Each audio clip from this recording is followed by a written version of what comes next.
Hola, ¿cómo están? Me da muchísimo gusto saludarlos. Bienvenidos a nuestro programa Conversatorio Jurídico. El espacio académico orientado a generar doctrina y razonamiento en el mundo del derecho. En esta ocasión contamos con la participación de un distinguidísimo profesor de la República de Perú. Me refiero al profesor y amigo Jefferson Moreno. Él es catedrático de la Universidad San Martín de Porres en Lima, Perú, en la Cátedra de Derecho Procesal Penal. También ha sido funcionario de la Fiscalía en Perú, es conferencista nacional e internacional y también se encuentra a cargo del estudio Chipa y Moreno en Lima, Perú, litigando a nivel de toda la República Peruana. Bienvenido a nuestro espacio académico. Un abrazo fortísimo a la distancia, querido Jefferson. Sin duda tu contribución va a fortalecer la actividad académica de nuestro canal y también de nuestro espacio Conversatorio Jurídico. Estimado Vinicio, muchísimas gracias a ti por la invitación. A Ecuador le tengo un aprecio muy especial, tengo algunos amigos e incluso hemos logrado crear un círculo latinoamericano de estudios y ahí estamos intentando avanzar un poquito en el desarrollo de la doctrina, de lo que podamos conversar, ¿no? Así que muchísimas gracias por la invitación, maestro. Gracias por participar. El abordaje que nos ocupa en esta noche, una herramienta metodológica fundamental para poder determinar la orientación desde el punto de vista profesional de las defensas, no solamente las defensas penales, sino la defensa en el área de litigación en cualquier materia. Este es nuestro tema y vamos a partir de ahí. La herramienta metodológica diseñada para que el abogado procesalista pueda considerar desde el punto estratégico su caso. Totalmente, totalmente. Mira, la teoría del caso, que ese es el nombre que se le ha dado a nivel doctrinario, creo finalmente que es el trabajo que va a hacer el abogado. O sea, ese es el plan estratégico que todo abogado debe realizar frente a un caso en concreto. O sea, me llega un cliente hoy día y me dice Jefferson, mira, yo tengo un problema porque estoy siendo investigado por supuestamente yo soy un funcionario público, pero trabajo para el Estado, supuestamente he solicitado un monto de dinero a un particular para yo poder cumplir con mi función o para yo haberle vendido mi función. Entonces, en ese momento, lo que tiene que hacer el abogado es, bien, si esa es la realidad de los hechos, entonces, si esos son los hechos imputados, empecemos a trabajar sobre de aquí a 3 años qué vamos a hacer. Porque en nuestro país, en el Perú, las investigaciones, cuando son calificadas como crimen organizado, pueden llegar a durar 3 años. Entonces, desde el primer momento en el que uno tiene ese contacto con el cliente, tiene que hacer un plan de trabajo. O sea, es inconcebible que un abogado enfrente una investigación sin tener un plan a futuro. Y ojo, estoy hablando de la investigación desde el inicio del caso, ¿ah? Tú desarrollas un plan y dices, ¿qué necesito yo? Yo necesito demostrar que el día en el que supuestamente se reunieron y el día en el que supuestamente se pidió la coima y se pidió el dinero, el juez, el fiscal se encontraba en otro lado. Eso es lo que yo necesito demostrar. Entonces hago un mapa sobre qué es lo que necesito que la fiscalía haga porque aquí en el Perú, como entiendo también en el Ecuador, el abogado no puede hacer su propia investigación, sino que depende del director de la investigación, que en nuestro caso es el fiscal. Entonces yo necesito que el fiscal, por ejemplo, llame a declarar a las personas con las que yo me encontraba ese día. Yo necesito, es algo que en el Perú se ha puesto de moda, les comento, que se haga una geolocalización, por ejemplo, porque uno cuando llama, cuando hace una llamada, ese número se conecta a una antena determinada, y ya que ahora estamos en el mundo de la telecomunicación, antenas hay por doquier. Entonces yo me conecto a una antena y esa antena les puede dar mi ubicación de dónde estaba yo ese día.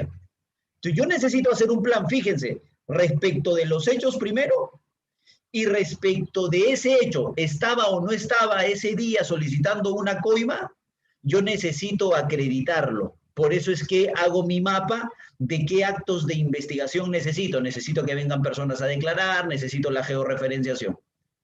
Y eso me da un elemento del tipo penal. No hay elemento solicitar, porque yo nunca solicité dinero, porque no estaba, por ejemplo.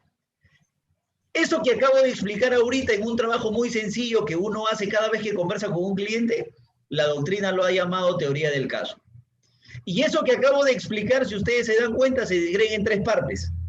Se disgrega en una primera parte que es fáctica, porque yo necesito un hecho para trabajar, y mi hecho, en el ejemplo que acabo de contar, es Jefferson Moreno, el día 15 de enero del 2021 a las 8:36 de la noche, no estaba pidiendo una coima, estaba en su oficina en una entrevista con el doctor Vinicio. Ese es el hecho, eso es lo fáctico. Ese es mi primer elemento, dense cuenta. Mi segundo elemento sería el tema prueba, porque una cosa es decirlo, otra cosa es probarlo. Y ahí entras tú a hacer un cuadrito, ¿no? Este es mi hecho, ¿qué necesito? Necesito la declaración del doctor Vinicio, por ejemplo. Necesito la declaración de todas las personas que nos están mirando para que corroboren que la transmisión fue en vivo, por ejemplo. Necesito los correos y las comunicaciones que tuve previamente con el doctor para coordinar la entrevista del día de hoy. Ese es mi segundo aspecto, mi aspecto probatorio. Y finalmente, ese hecho que ya está probado, que yo no estuve allá, que estuve acá, que ya está probado con los elementos que consideremos en el caso en concreto, me va a dar un elemento jurídico, que sería, no existe ese elemento del delito que se llama solicitar, la coima, esa no existe. Esa es la idea, en concreto. Y yo creo que no hay caso, es imposible enfrentar un caso sin hacer esa estructura. Ahora sí lo creo. Por ser litigante, por ser profesor, ahora sí creo que es bien difícil empezar a trabajar un caso sin tener esa estructura. Y ojo, yo les hablo de la investigación, porque normalmente la teoría del caso se ha trabajado para ser utilizada en la etapa de juicio. Se supone que tú llegas a la etapa de juicio con tus hechos, con tus pruebas y con tus elementos jurídicos, ¿sí? Esa es la idea. Pero el tema del juicio, creo yo, es que en el juicio las cartas ya están sobre la mesa. O sea, ya todo lo que se tiene que ofrecer ya está ofrecido, ya está admitido y solamente falta actuarlo. Entonces es más sencillo hacer una teoría del caso en ese escenario, ¿no? Pero cuando se trata de una investigación, es un plan a futuro, es más estratégico, empiezas a construir de cero. Entonces, a partir de ahí creo que la realidad es la que nos ha dado la herramienta de la teoría del caso y la doctrina la ha convertido.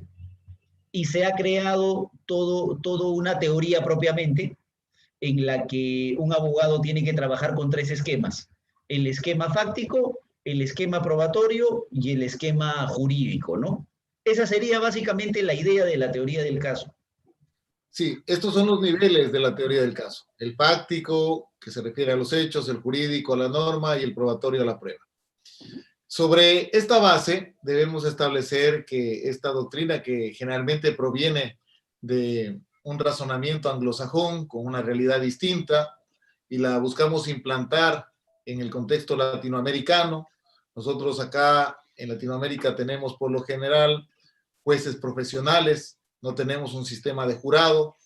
Para el sistema de jurado se pondera mucho el tema del componente fáctico, el componente emotivo, pero para nuestros jueces profesionales, en el marco de la estructura de nuestros procesos, tenemos que entender que la argumentación jurídica tiene un valor importante al momento de presentar los casos en el juicio. Es decir, así como para un jurado los hechos se valoran desde el nivel que se perciben por parte de estos jueces legos, para los jueces profesionales realizar una adecuada argumentación jurídica con estos dos soportes es muy importante. No, totalmente, totalmente. Es más, una crítica que se le hace a la litigación oral, porque esta teoría del caso es parte de toda la litigación oral, es más, ahí arranca, una crítica que se le hace a la litigación oral, no sé si en Ecuador, pero por lo menos aquí en el Perú, que le dan con palo, incluyéndome, es el hecho de confundir un poquito el arte de convencer con el derecho propiamente, que es una crítica que siempre se le ha hecho, por lo menos acá. Entonces, ¿qué sucede?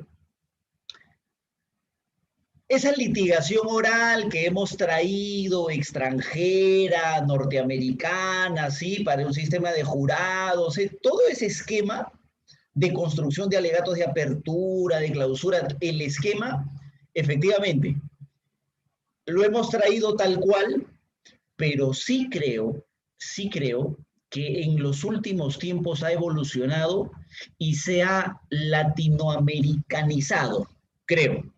O sea, la trajimos tal cual estaba, como para entrar pateando las puertas, ¿no? Para hacer un poquito más esquemático, como para sacar una pluma y empezar a hacer gotear la tinta de la pluma en un vaso de agua y decir una gota, duda, ¿sí? Yo no estuve, duda. El vestido no tenía sangre, duda. No sé si lo vieron, hay una película muy bonita. O sea, lo hemos traído así, tal cual, muy escenográfico, muy teatral, pero sí creo que la hemos adecuado a nuestra realidad. Eso sí lo creo. Ya ha cambiado. En Perú, obviamente, no podemos ser muy teatrales e incluso eso rompe un poco los esquemas y hemos tratado de contenernos un poco, pero sí hemos normatizado un poquito más esas técnicas de litigación oral. Me refiero a las técnicas en sí, o sea, en conjunto, al alegato, al interrogatorio, al contra, al alegato de clausura, incorporación de evidencia material y todo. Pero sí creo que la teoría del caso, más que formar parte de ese momento teatral, por así decirlo, de ese momento escenográfico, esa teoría del caso forma parte del trabajo de fondo sobre el caso. Al extremo de que yo decía ahora, olvídense de la teoría del caso para el juicio. Yo les hablo de la teoría del caso para la etapa de investigación, cuando el caso arranca. Y esa división que se hace entre hechos, pruebas y qué aspecto jurídico finalmente que se quiere acreditar o desacreditar con ese hecho, es tan fundamental que obviamente una no va sin la otra. O sea, totalmente. ¿Eh? Es más, yo diría que pese a ser nosotros un sistema donde el juez es un conocedor del derecho y él perfectamente, mucho mejor que nosotros, conoce la doctrina y la jurisprudencia y todo, no le gusta que le hablen de derecho. O sea, fíjense, en nuestro esquema nosotros tenemos hechos, pruebas y derecho, hechos, pruebas y proposiciones jurídicas. Y cualquiera diría, ya, como acá no se puede ser teatral, entonces hablemos solamente de derecho. Pero resulta que al juez tampoco le gusta que hablen de derecho. Entonces yo creo que finalmente, ya que todos conocen el derecho en el sistema, se supone, nos concentramos básicamente en el tema de los hechos y en la acreditación de esos hechos. Y el aspecto jurídico va como un mensaje entre líneas, primero, y excepcionalmente en aquellos casos donde no exista un desarrollo, uno entra a un pequeñito desarrollo. Por ejemplo, Yo tenía un caso donde se decía que una ex primera dama era funcionaria pública. Y al juez no le gusta que le hables de derecho, pero por lo menos tú empiezas un poquito a desarrollar el tema y dices un ratito, los requisitos para ser funcionario de facto son estos. Y uno empieza a desarrollar. Hay otro caso donde la fiscalía decía que la instigación, el hecho había sucedido así. A mí me había venido a buscar un empresario, yo había buscado al doctor Vinicio y el doctor había buscado a un juez. ¿Eso qué quiere decir? Que hay una instigación en cadena. Y yo decía, espérense un ratito que la instigación en cadena no está permitida en el país. O por ejemplo, otro caso donde el fiscal decía que yo, pese a ser funcionario público, respondí en calidad de partícipe. Y yo decía un ratito, no se puede porque estamos frente a un delito de infracción de deber y por lo tanto yo solo puedo responder en calidad de autor. Pero son cositas muy puntuales. Entonces dense cuenta de esto. Hechos y prueba, fundamental. Y pese a ser un país en el que obviamente nuestros jueces son de formación jurídica y lo teatral no sirve, no se habla de derecho. Entonces yo diría, hechos y prueba, fundamental. En este contexto, en el contexto de los hechos, debemos puntualizar que como componente de la teoría del caso, los hechos no son una ocurrencia de la realidad empírica, sino más bien son los enunciados o los aspectos en cuanto a los criterios valorativos que se dan sobre los hechos, lo que conocemos como enunciados fácticos o proposiciones fácticas. De tal manera que debemos puntualizar esto al establecer de que el hecho no es eso que se conoce de manera objetiva, sino más bien el criterio subjetivo que se da en la estructura de nuestra teoría. Totalmente de acuerdo, doctor. Totalmente de acuerdo. Es más, con un ejemplo muy sencillo. Si yo en este momento digo, Jefferson está lejos de la puerta, ese no es un hecho, por ejemplo. Esa es una consideración, eso es una valoración. Porque cuidado, lejos puede ser para ustedes, para mí está cerca. O para mí puede ser lejos y para otro puede ser cerca. O sea, hay que tener mucho cuidado con esos temas. Efectivamente, el hecho viene determinado no solamente por la imputación, sino también por esa proposición que hace el abogado defensor de determinado fáctico, pero mucho cuidado con confundirla con una valoración. Jefferson está cansado hoy día. Sí, esa es una valoración, ese no es un hecho. Es una valoración a la que se puede llegar a través de varios hechos. Me he despertado a las 6 de la mañana, mi primera reunión ha sido a las 7 de la mañana, he estado 3 horas en una videoconferencia desde las 9 hasta las 11, no he podido almorzar porque tuve que ir a sacarme mi prueba COVID para estar tranquilo y saber que soy negativo. Luego he tenido que venir a trabajar a la oficina para completar unos escritos hasta las 5. Entonces, a través de determinados hechos, tú puedes llegar a valoraciones. Eso es, efectivamente, ese es un buen punto, autor. Hay que tener mucho cuidado en confundir esas valoraciones respecto de hechos propiamente. Ese es un punto fundamental en la construcción de la teoría del caso. Y en este mismo contexto debemos ubicar que los hechos, nos enmarcamos en la tipología de los hechos. Tenemos varias clases de hechos o de proposiciones fácticas. Y al momento de seleccionarlos, es estratégico determinar cuáles son los de interés y no los de interés para el litigante, sino los que van a ser objeto de la decisión.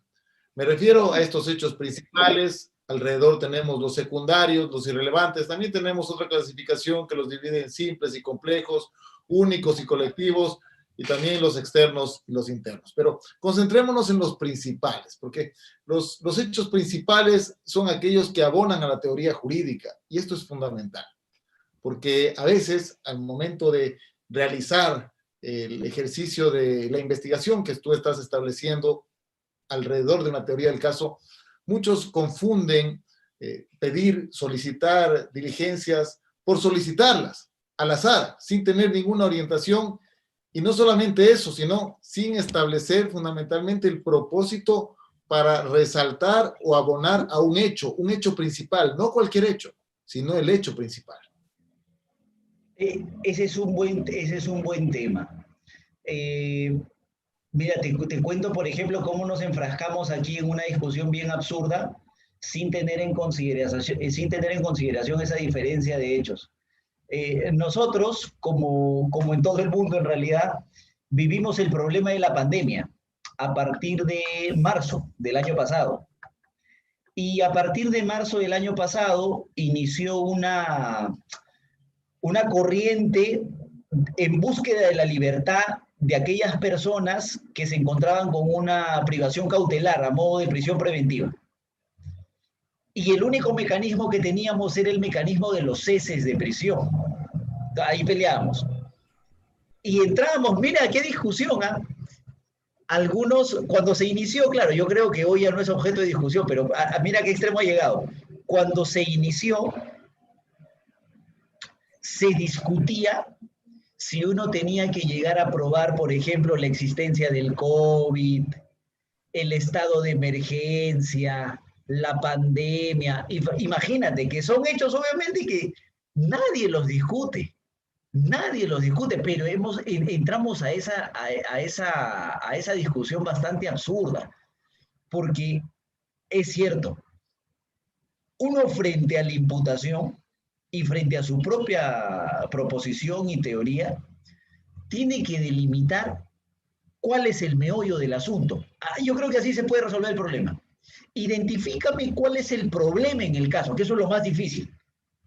Si tú me identificas cuál es el problema en el caso, a partir de ahí vas a poder saber cuáles son los hechos que te importan probar y cuáles son los hechos que ya no necesitan de prueba. Ya sea porque no se discute, ¿sí? O ya sea finalmente porque son hechos irrelevantes o que se consideran probados. O sea, que yo tuve o no tuve relaciones con la persona, eso no está en discusión.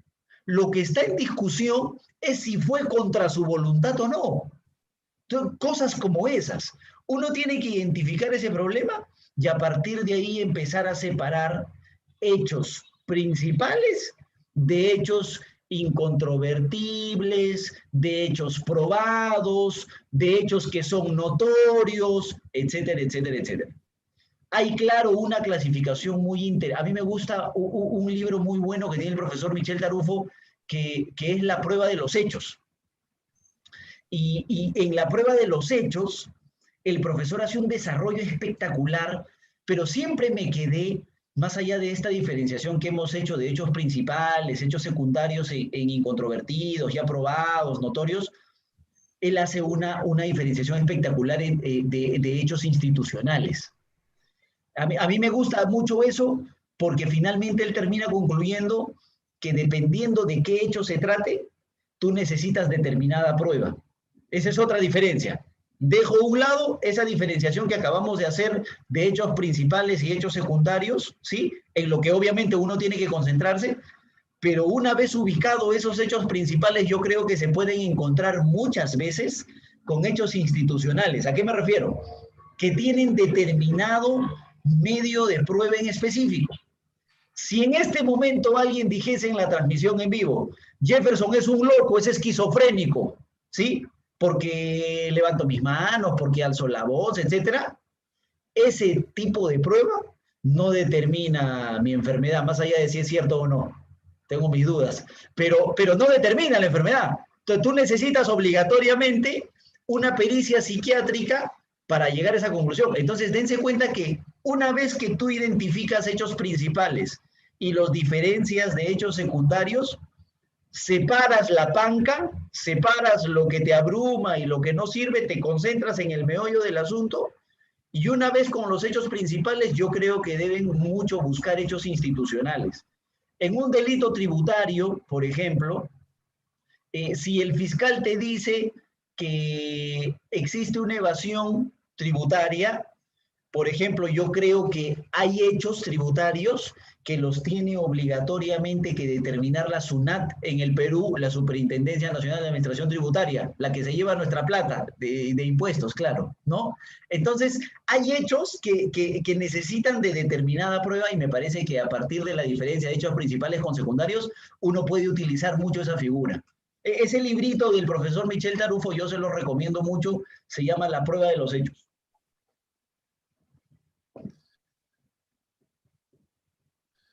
Si este mismo nivel fáctico, debemos puntualizar respecto a las proposiciones fácticas que estas tienen un orden. En algunos casos merece un orden cronológico y en otros casos se atiende a un ejercicio temático. Generalmente lo que se enseña, cuando nosotros como profesores de procesal o de litigación oral enseñamos estos aspectos, lo enfocamos al orden cronológico respecto al testigo lego, al testigo que tiene información que servirá como insumo para la decisión del juez. Y el orden temático está más orientado a los peritos, a los expertos, porque ellos declaran sobre aspectos concretos de su actuación en el caso. El orden cronológico siempre determinado con una temporalidad que ubica un antes, un durante y un después, y el orden temático con aspectos concretos que una vez abordados sirven para pasar al siguiente tema si existe o si no, ahí termina el abordaje a ese testigo específico respecto a los hechos que conoce. ¿Cuál es la importancia del tratamiento en cuanto al orden de las proposiciones fácticas que acabo de referir? Yo creo que esa división de trabajo, porque tú te sientas y dices, ya a ver, tenemos acá la historia, ¿cómo hacemos? ¿Vamos desde el día 1 hasta el día 100? ¿O finalmente nos sentamos y analizamos temas de discusión? El medio corruptor, primer tema. Segundo tema, hay que definir la reunión número 1. Segundo tema, hay que definir la reunión número 2. Entonces, ¿de qué depende que optes por la primera o por la segunda? Si se trata de que vas a ir a juicio, yo creo que depende de la prueba que tienes. O sea, si tú tienes un testigo que no se va a poder ordenar en esa línea en la que tú lo quieres llevar cronológicamente, día a día, minuto a minuto, si tú no obtienes ese tipo de prueba, pues tienes que optar por la otra. A mí me parece que tiene demasiada relación con el tipo de prueba con el que se trabaja. ¿Qué testigo tienes al frente? ¿Qué perito tienes al frente? Si tienes un perito muy ducho, que trabaja demasiado el tema científico, técnico, es un conocedor de la materia a carta cabal y además se desenvuelve de la mejor manera en juicios, porque es un experto que siempre va a juicios, bueno, entonces trata lo temático. Bueno, arranquemos con el método, señor perito. Perfecto. Termina el método. ¿Puede explicarme usted, por favor, en qué ha cambiado al día de hoy? Dígame usted si el test de Machover sigue siendo el indicado para determinar afectación psicosexual en las víctimas, por favor. Ay, y uno empieza por temas, ¿no? Por eso yo creo que tiene mucha relación con qué tipo de prueba tienes. Claro, pensando siempre en el juicio. O sea, uno siempre piensa en teoría del caso pensando siempre en el juicio. Pero lo que yo les digo a mis hermanos peruanos, por ejemplo, es que esta herramienta de la teoría del caso arranca desde que te enteras del caso. Y cuando te enteras del caso, lo haces aquí en Perú desde la apertura de diligencias preliminares o desde la propia detención de la persona. Ese es el momento en que tú empiezas a construir. Y normalmente si tu teoría del caso la armas desde que arranque el caso, siempre, o bueno, generalmente, la teoría del caso va a terminar siendo cronológica, va a terminar siendo histórica. Rara vez esa posición desde el inicio la vas a poder armar por temas, porque finalmente los temas los vas descubriendo en el desarrollo de la investigación. Pero si se trata de juicio, a mí me parece que sí es importante de cara a la diferencia del tipo de prueba que se tenga, ¿no? En la construcción de la teoría del caso, que es la primera fase para poder determinar esta noción metodológica, se ha sostenido que debemos tener una sola teoría del caso. Y eso es correcto. Pero cuando la estamos estructurando, partimos de varias hipótesis. Es decir, tenemos varias posibilidades que se irán fortaleciendo o se irán desvaneciendo de acuerdo a los elementos que vamos recogiendo en la investigación. Totalmente. Eso es cierto. ¿Cuál es la razón de ser de esa característica de la teoría del caso que dice tiene que ser única? Tiene que ser única porque tú no puedes llegar al juicio a decir, señor juez, mi cliente el día de los hechos no se encontraba en el lugar, ¿sí? Y tú llegas y esa es tu teoría del caso, él no está en otro lado. Y luego en tu alegato continúas y dices, pero por si acaso, señor juez, si se prueba que estuvo, él no fue. Y por si acaso, señor juez, si se prueba que él fue con voluntad de la víctima. ¿Sí? Fue con voluntad de la presunta agraviada. La lógica de no hacer eso es que el juez no diga, este abogado obviamente no sabe lo que quiere. No tiene una posición clara.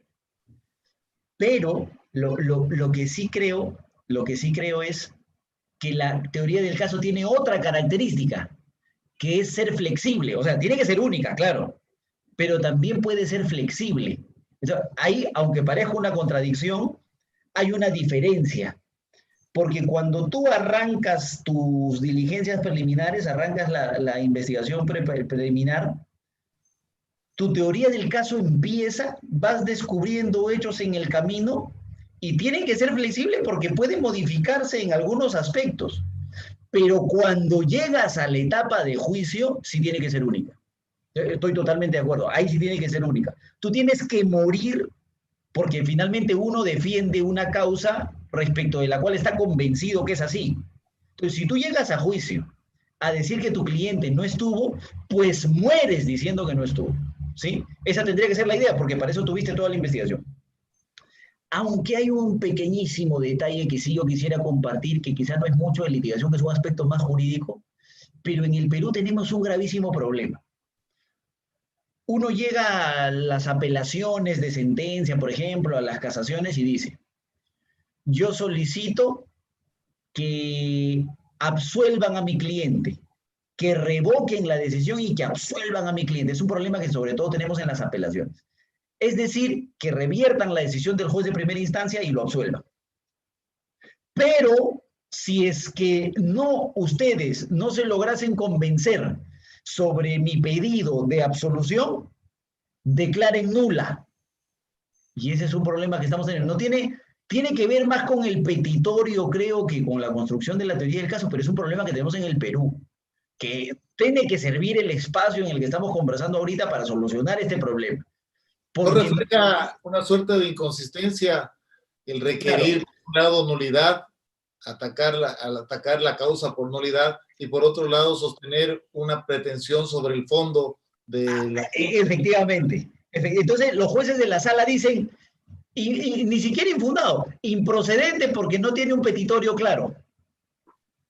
Pero es que ahí sí yo tengo una duda, o más que una duda, tengo una refutación. Porque uno como abogado defensor, yo sé que la teoría del caso tiene que ser única, pero uno como abogado defensor tiene que ejercer y utilizar todos los mecanismos que tiene a la mano si está convencido de su causa, obviamente. Yo solicito la revocación, la revocatoria de la decisión, porque considero efectivamente que no existe prueba, imaginemos. Pero alternativamente, y eso lo permite el derecho civil incluso, que es la madre de las pretensiones, es posible plantearla la nulidad. Ojo, de manera alternativa. Incluso hemos tenido una audiencia aquí en Perú, en Ancash, para ser concreto, de prisión preventiva, donde el fiscal decía cómo puede ser posible que los abogados no sepan hacer apelaciones. Pero bueno, no quiero salirme mucho del tema, sino que se me sale un poquito la cólera, doctor, perdóneme por favor. Pero efectivamente la teoría del caso tiene que ser única, ¿no? Se ha determinado como mito, en cuanto a la teoría del caso, que esta solo se expone en el juicio, como tú anotabas anteriormente. Es decir, que la utilidad de la teoría del caso se concentra en una etapa específica y en el momento más importante del proceso, sin duda, que es el juicio. Sin embargo, tenemos que esta teoría se estructura desde el momento primario de la investigación y se la debe presentar en escenarios previos al juicio. Me refiero a la formulación de cargos o formulación de la imputación, por ejemplo, y a la misma audiencia preparatoria de juicio o audiencia intermedia, como se la conoce en algunas legislaciones, es decir, a las audiencias previas al juicio. De tal suerte que en estas audiencias que son previas al juicio, el abogado, el litigante que ya tiene estructurada su teoría, debe exponerla también al juez que va a tomar decisiones.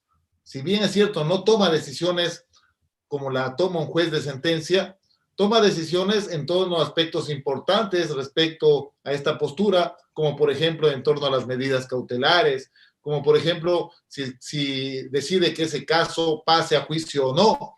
En este sentido, entonces, ¿cuál es la importancia de ponderar esta exposición ya de nuestra teoría del caso en estos momentos previos al juicio? Yo creo que es vital. Yo sé, siempre se ha dicho que la teoría del caso es una herramienta, y esa es la visión que siempre se ha tenido clásica, para el juicio, ¿no?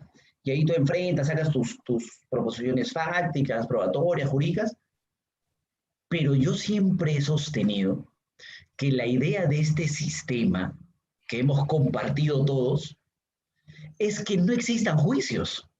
Esa es la idea. Al extremo de que hemos reforzado derecho premial, o en el caso peruano, hemos creado o reforzado también ya, para que no exista discusión, la etapa intermedia o control intermedio. O sea, le hemos reforzado para que no haya juicios. Entonces, por ejemplo, si tú arrancas con tu esquema de teoría del caso desde el primer momento de la investigación y avanzas hasta para excluir prueba ilícita, porque eso lo tienes que hacer en la investigación o en la etapa intermedia, te va a servir el esquema. Te va a servir el esquema porque, por ejemplo, tienes un medio de prueba obtenido de manera ilegal, tiene una relación con un hecho. O, por ejemplo, no tienes clara la imputación, no puedes construir la tabla. ¿Cuándo verificas que tienes un problema de imputación, de falta de imputación necesaria? Cuando tienes la imposibilidad de la construcción de los elementos fácticos. Entonces te sirve el cuadrito. Y ese cuadrito te da futuro, te da norte. Es imposible entrar al proceso sin una brújula. Porque lo otro sería, si es que nosotros sostenemos que la teoría del caso solo va a servir para el juicio, entonces lo otro es que las investigaciones, se va por cumplir, pues. La fiscalía notifica de un acto de investigación y te dice, mañana voy a tomar la declaración de Jefferson Moreno, y bueno, hay que ir pues a ver qué sale. Y no se tiene ni siquiera una línea de preguntas pertinentes y útiles para esa persona que va a declarar. Entonces yo sí creo que es fundamental, aunque no se resuelva el fondo del asunto respecto de inocencia o culpabilidad, sí se resuelven cuestiones trascendentales. E incluso, si hablamos de decisiones de fondo, el juez en la etapa intermedia puede, en el caso peruano, no conozco el sistema ecuatoriano a perfección, pero en el caso peruano, por ejemplo, uno puede solicitar el sobreseimiento del caso y en control de acusación en la etapa intermedia, el juez puede decretar el sobreseimiento del caso. Para hacer eso, una de las causales de pedido de sobreseimiento es que no existan suficientes elementos, por ejemplo. Pero obviamente, para eso necesitas tu tablita de la teoría del caso. Vital, ¿no? Sí, acá en Ecuador es igual. En la audiencia preparatoria de juicio, que es la audiencia intermedia, el juez puede decidir sobre el sobreseimiento o también sobre dictar un auto de llamamiento a juicio. Y justamente a esto me refería, porque para tomar esa decisión, el juez la toma sobre la base de elementos, nosotros le llamamos elementos de convicción, que se estructuran sobre una teoría. Debe tener relación, entonces, los tres componentes que acabo de indicar, y tú los acabas de referir, los hechos, el derecho y la prueba, también en estos momentos previos. Y es justamente respecto de este segundo componente, respecto al derecho, al componente jurídico, que vamos a realizar nuestro análisis en este momento. Fundamentalmente, una vez que tenemos los hechos, también es de interés el seleccionar la norma. Este escogitamiento normativo. En materia penal, gira en torno a otra teoría, a la teoría del delito. Buscamos entonces establecer una conexión de dos teorías hasta ese momento en el ámbito penal, la teoría del caso con la teoría del delito, que va a conectar de manera adecuada esa selección del tipo penal, de los elementos accidentales que puedan concurrir, etc. Sí, sí, efectivamente, efectivamente. Cuando uno trabaja con delitos, uno trabaja obligatoriamente con esa teoría del delito y arranca desde el concepto de acción, ¿cierto? Pasa por el concepto de tipicidad, continúa el camino carretero por la antijuricidad, termina en la culpabilidad y algunos se van de yapa hasta la punibilidad. Pero finalmente uno termina en ese camino. Y el problema está, o el tema en concreto está, en que si tú no logras terminar ese camino, finalmente no tienes un tipo penal, no tienes un delito. Puedes tener un tipo penal, pero no tienes la comisión de un delito, ¿sí? Entonces, sucede, normalmente esta tendría que ser dependiendo del elemento del que se trate, que el fiscal, por ejemplo, desarrolle cada uno de los elementos de la tipicidad. Hablemos, por ejemplo, del delito de estafa, o el delito de hurto, el delito de robo. Entonces el fiscal arranca y dice, voy a acreditar que existe violencia o que existe amenaza. Y ahí, primer elemento jurídico. Voy a acreditar que existe sustracción. En la estafa voy a acreditar que existe engaño, voy a acreditar que el sujeto se encuentra en un error y voy a acreditar que en consecuencia de ese error existe un desprendimiento patrimonial. Voy a acreditar delito de omisión a la asistencia familiar. Por ejemplo, los delitos omisivos, a diferencia de y como los delitos culposos tienen su propia estructura, los delitos omisivos tienen obligatoriamente, exigen en el sujeto la capacidad de actuar. Es un elemento que hay que desarrollar en el tipo penal. O en otro tipo de casos, ya dependiendo de la teoría que uno tenga, podría incluso entrar al análisis de la imputación objetiva. Y uno verifica los presupuestos de la concurrencia del principio de confianza. O uno analiza en el aspecto jurídico la prohibición de regreso, fin de protección de la norma, imputación a la víctima. O si se trata de un policía, un efectivo del orden, que realiza un disparo en una intervención policial, entonces utilizará de la antijuricidad el cumplimiento del deber, que debería ser genérico, pero en el Perú nosotros tenemos una causa de justificación específica para efectivos policiales. O un ciudadano que defendiendo a su familia le genera lesiones o la muerte a otro, legítima defensa. Entonces ya dependerá de la teoría del caso que uno tenga, pero efectivamente tú tienes que recorrer todo ese camino. Y para eso tu esquema obviamente te va a ayudar un montón, ¿no? Sobre todo si alegas un problema, un problema jurídico, ¿no?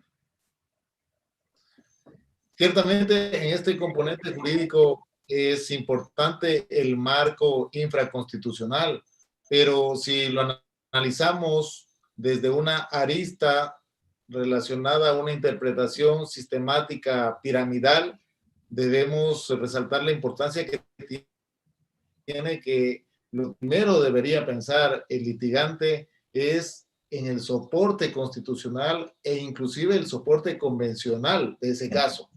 Lo que hacemos generalmente cuando nos enfrentamos a un caso es pensar en el ámbito procesal, es pensar en el ámbito del derecho sustantivo y poca importancia se da al reflejo que emana desde la Constitución, al lineamiento que da respecto a ese caso la postura del ámbito de la convencionalidad, por ejemplo, los pronunciamientos que ha dado la Corte IDH, etcétera. Entonces, deberíamos partir de ahí Pensar primero a nivel constitucional o supraconstitucional y luego realizar este abordaje en un lineamiento hacia lo inferior, que es al final del día lo que tenemos que trabajar a diario los litigantes, que son nuestros códigos sustantivos en el ámbito penal, en el ámbito no penal y los códigos procesales. No, al extremo de que hoy uno dice el juez tiene que hacer un análisis legal, constitucional y convencional, ¿no? De ahí que el estudio de las sentencias de la Corte Interamericana se hayan convertido casi en un requisito indispensable para el litigante, ¿no? Pero sí te diría, es algo que en lo que estamos entrando ahora. Yo tenía una audiencia recién y citaba, por ejemplo, nosotros hemos tenido una última sanción de la Corte Interamericana calientita, de un fiscal ayacuchano, debe haber sido de diciembre del año pasado máximo, ¿eh? Un fiscal ayacuchano reclamaba que él era un fiscal adjunto provisional y lo habían cesado en el cargo, y la Corte Interamericana nos sancionó como Estado, y yo eso he querido utilizarlo en un caso penal. Y claro, el juez decía, muy bonito, todo, ya se conoce la sentencia, ya sabemos que te has leído la sentencia, me decía, pero vente acá al caso, ¿no? Digamos que recién estamos un poquito metiendo las manos, pero sí es correcto que efectivamente el análisis que hace el juez debe ser legal, constitucional y convencional, siempre, en todo caso, ¿no? Y en todo ámbito. Así es. Respecto del tercer componente o nivel de la teoría del caso, el nivel probatorio me parece fundamental porque, como tú explicabas, es el que ata a los hechos con el derecho. El vínculo o el nexo que va a fusionar esta conexión se llama prueba. Y además es un elemento fundamental porque tiene que ordenarse sobre la base de que lo que existe en un caso, lo que existe para tomar una decisión son hechos probados, son hechos justificados. No basta tener solo hechos, no basta tener solamente una gran exposición fáctica. Lo que necesitamos es que esos hechos tengan soporte de prueba. Totalmente. Es más, lo que condena es la prueba. Yo he tratado siempre de concentrarme, yo te juro que yo amo el derecho, pero lo dejo para la clase, porque imagínate en una audiencia, ¿no? Donde el juez, uno se pone a explicar lo que poquito puede saber, y obviamente el juez se fastidia, y el juez dice un ratito, aquí lo que me tienes que traer son hechos.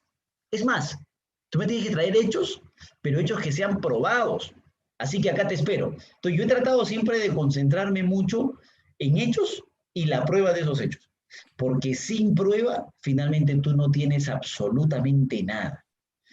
¿En qué te puede ayudar ese esquema que uno hace de la teoría del caso? En delimitar muy bien la pertinencia de la prueba. Claro, ya luego tú le haces un análisis de legalidad, ¿no?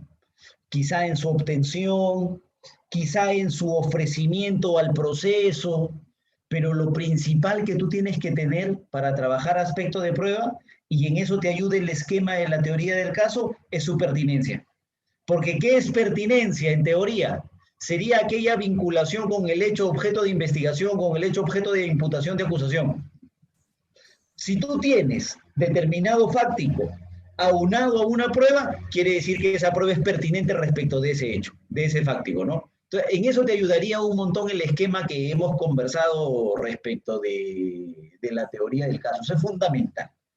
Sin prueba, amigo abogado, amigo ciudadano, porque obviamente el abogado lo sabe, pero sin prueba, amigo ciudadano, que ve en nuestro país Justicia TV, que está conectado al canal del doctor Vinicio, amigo ciudadano, sin prueba, no hay nada.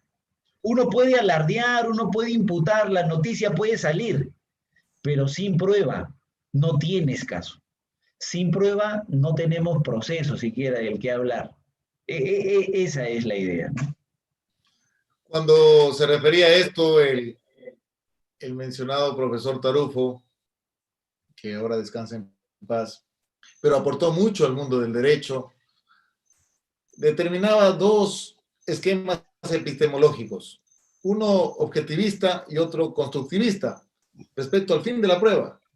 Y quiero resaltar esto porque sobre la base de la perspectiva objetivista se establece que la prueba tiene por objeto establecer la verdad. Este es el discurso que generalmente escuchamos cuando ocurre un hecho que alarma o que enciende las alarmas de la sociedad, ¿no? Los crímenes, y la policía se presenta en la escena, los fiscales se presentan en la escena y dicen, vamos a descubrir toda la verdad. Esta es una postura que se da sobre este criterio objetivista de la prueba. Sin embargo, sobre el criterio constructivista que establecía el profesor Tarufo, lo que se hace en la actividad probatoria tiene por objeto la persuasión y la estrategia para poder resolver el conflicto. No resolver ninguna verdad, sino más bien ponderar que se conecte nuestros hechos con la justificación para que el juez pueda tomar una decisión. Entonces tenemos que esta postura, la constructivista, es la característica del sistema adversarial, del sistema oral, que rige en la mayoría de nuestras legislaciones. La prueba no se orienta a descubrir la verdad, sino se orienta a justificar un hecho que forma parte de nuestra teoría del caso, de lo que estamos hablando. Totalmente. Yo volví a revisar ahora, hay un librito muy bonito de Calamandrei que se llama Demasiados abogados. Y él decía, los abogados no somos un estorbo, o sea, no somos bloqueadores. Un juez peruano, por ejemplo, un día dijo que los abogados lo único que hacíamos era entorpecer la investigación, fíjate ese extremo. Yo pienso como Calamandrei, o sea, el abogado en realidad es un colaborador, o sea, no estorba, no obstruye, ¿no? Entonces, ¿qué pasa? A partir de esa visión de que el abogado finalmente construye, aporta, es leal para con su cliente, es leal para con la administración, es leal para contra su contrincante, se convence de una verdad. O sea, yo no presento una causa a nivel nacional, yo no presento una causa en un tribunal si no estoy convencido de mi verdad. O sea, primero me convenzo yo de mi verdad. Y yo convencido de mi verdad, la presento al tribunal como la verdad real, como la verdad a la que se puede arribar en este caso. Entonces, es correcto. Yo creo que existen dos formas de entender, pero creo que uno como, desde aquí, desde esta tribuna, como abogado defensor litigante, tiene una mezcla en ese sistema.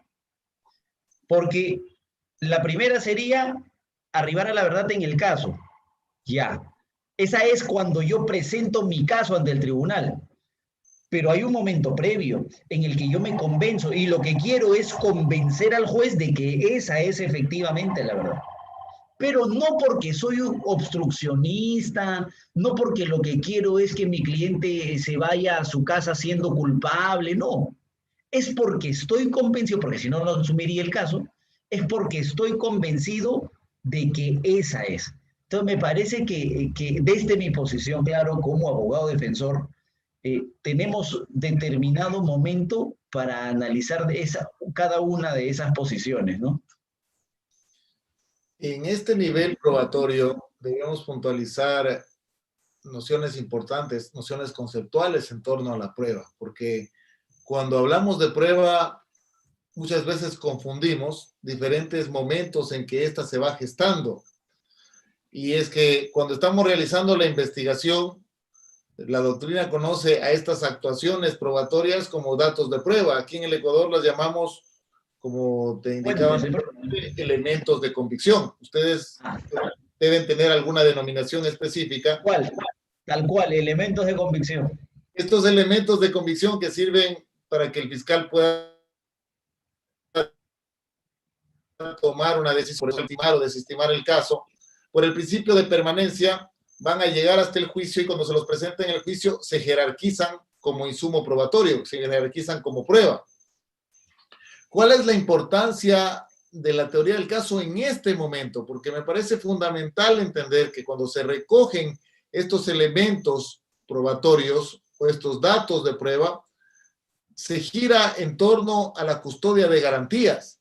Me refiero a que, por ejemplo, cuando se receptan las declaraciones, no se realizan ejercicios incriminatorios, cuando se realizan intromisiones a los domicilios de las personas, se respeten las custodias judiciales, constitucionales que deben regir alrededor de esa decisión de entrar en el inmueble de una persona investigada, de un ciudadano, cuando se limita la libertad de esa persona, garantizando su derecho a la defensa y también el derecho mismo a que esta persona se defienda en libertad.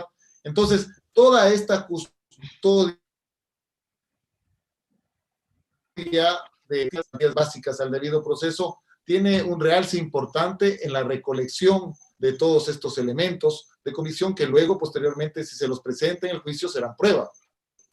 Totalmente. Mira, y ahí se resalta, creo yo, lo que conversábamos ahora, de que la teoría del caso no solamente es utilizable a nivel de juicio, sino que arranca y tendría su verdadera esencia en la etapa de investigación. Porque ahí finalmente tú vas empezando la construcción y vas empezando obviamente la recolección.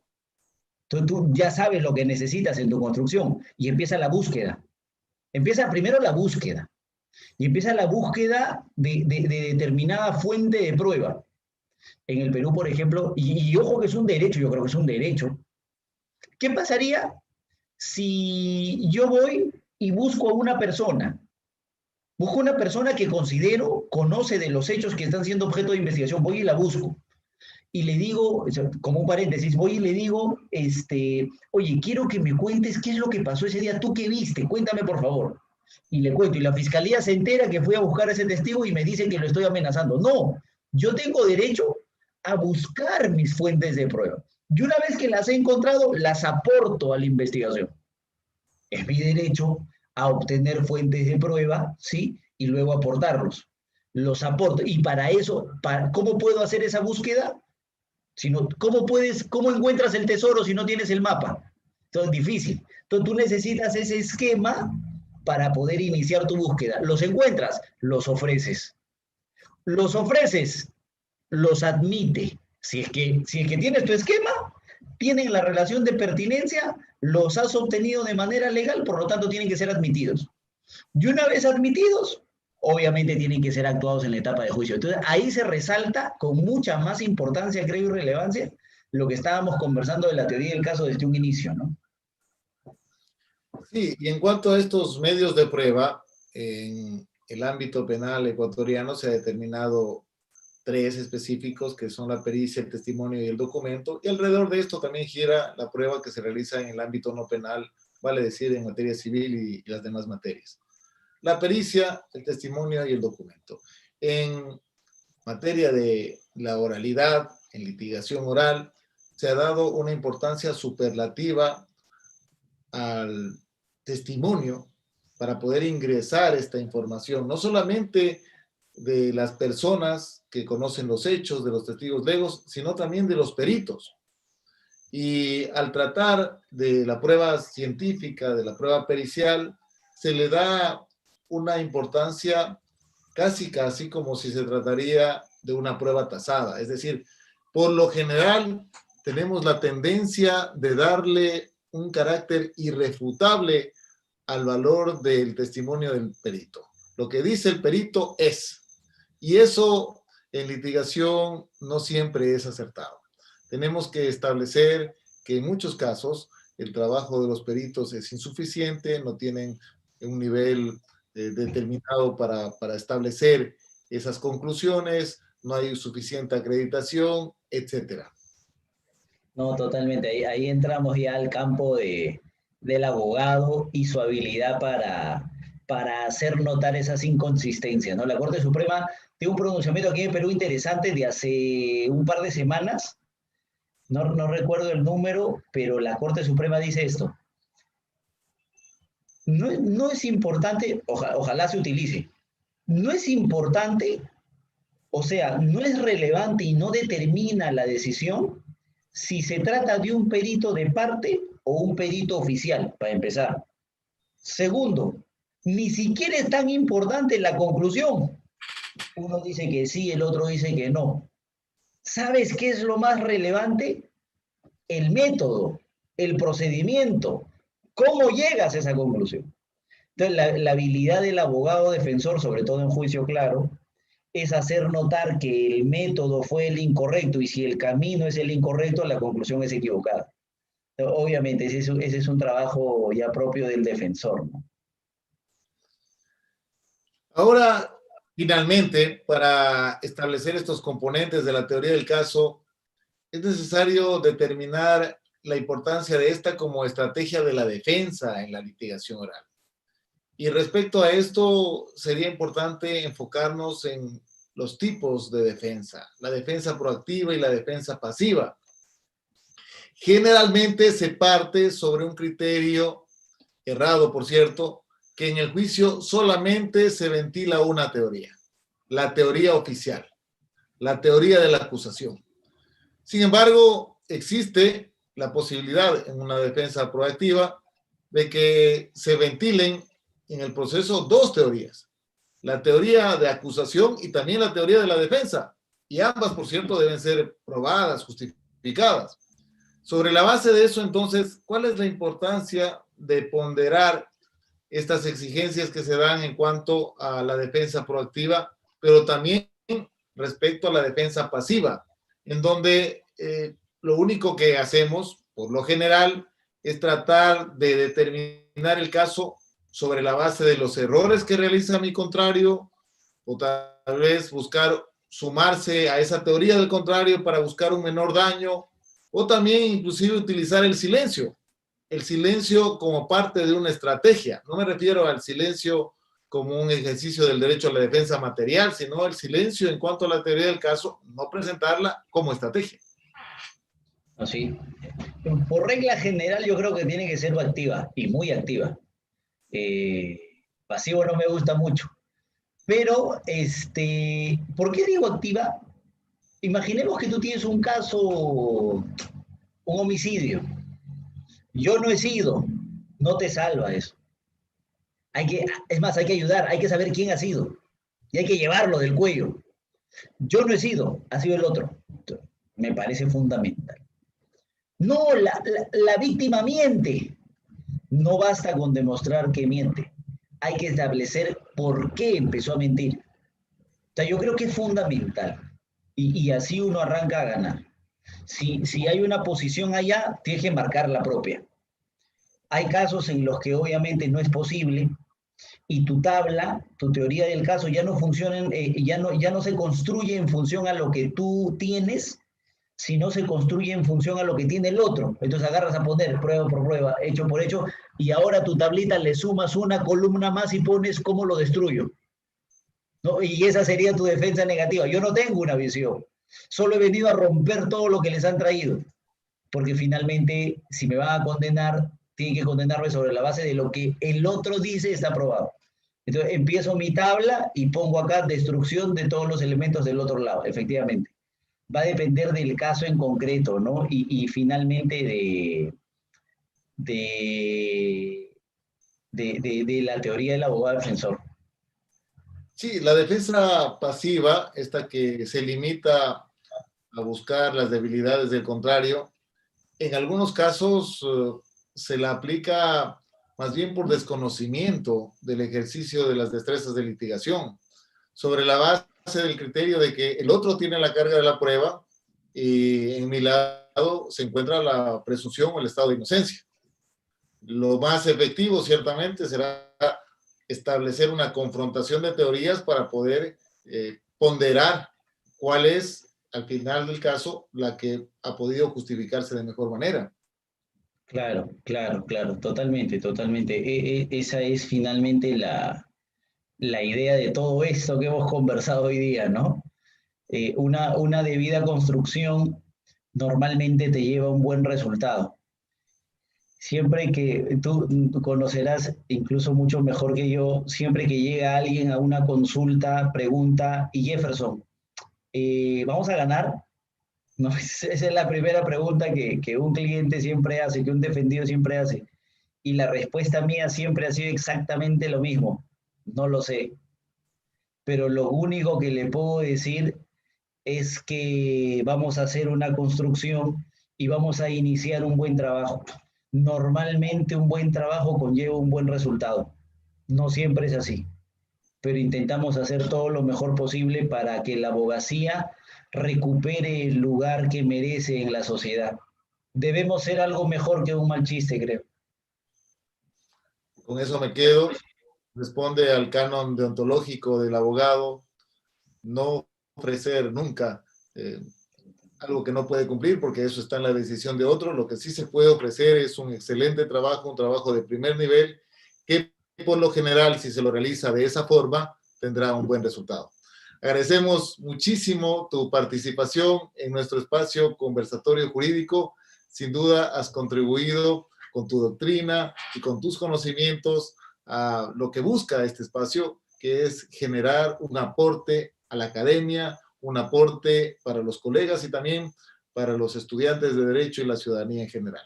Un abrazo fortísimo desde Ecuador nuevamente para ti y por tu intermedio a toda la República de Perú, que nos está viendo también a través de nuestro espacio virtual. Maestro, a ustedes, a ti, muchas gracias por la invitación. Ojalá todo esto pase y te pueda dar un fuerte abrazo ya en persona, ahí en el Ecuador. Ojalá, o si no te vienes para Perú, ahí vamos coordinando. Así será. Muchísimas Maestro, gracias. Hasta pronto, hermano. cuídense mucho.